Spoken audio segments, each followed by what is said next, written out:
ফেব্রুয়ারি ১৯৯১-তে প্রকাশিত আনন্দবাজার পত্রিকার প্রথম সম্পাদকীয় অনুপ্রবেশের স্ফীত ধারা থেকে কিছু অংশ উদ্ধৃত করা হচ্ছে। যেভাবে একদল বাংলাদেশি সাংবাদিক সম্মেলন ডাকিয়া ঘোষণা করিলেন যে তাহারা পশ্চিমবঙ্গে অনুপ্রবেশকারী, এই রাজ্যে ওই বেআইনিভাবে হাজির হওয়া বাংলাদেশির সংখ্যা লক্ষাধিক এবং গোটা ভারত ধরিলে ৫ লক্ষেরও বেশি, তাহা অবশ্যই পোড় খাওয়া পত্রকারদেরও মুখের বাক্য হরণ করিয়া লইয়াছিল।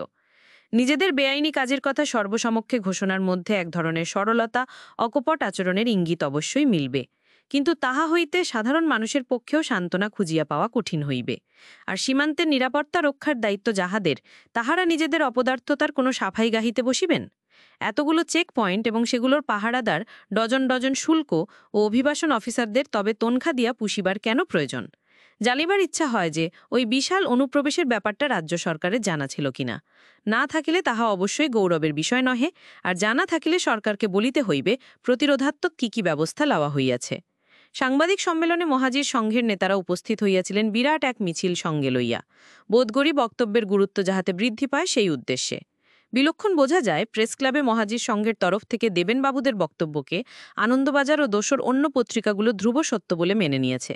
এর মধ্যে মহাভারতের ঐতিহ্যমণ্ডিত অশ্বত্থামা হত ইতি গজহ জাতীয় কোনো ব্যাপার রয়েছে কিনা, বা সমগ্র বিষয়টিকে একটু তলিয়ে দেখার প্রয়োজন আছে কিনা, আনন্দবাজারের পোড় খাওয়া সাফ দিল সম্পাদকীয় নিবন্ধের কলমচি একবারও তার প্রয়োজন অনুভব করেননি।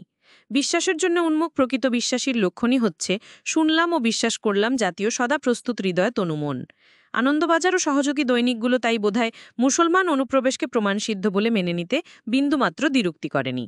এরপর সম্পাদকীয়টিতে আনন্দবাজার ভুইফর এই মহাজির সংঘের বক্তব্যের খেঁচে শুধু ধরেই নয়, বরং টেনে টুনে আরও প্রসারিত করে কেবল পশ্চিম বাংলায় নয়, তার সঙ্গে অসমেও বাংলাদেশি মুসলমানদের অনুপ্রবেশকে সুযোগ বুঝে প্রমাণিত করে দিয়েছেন।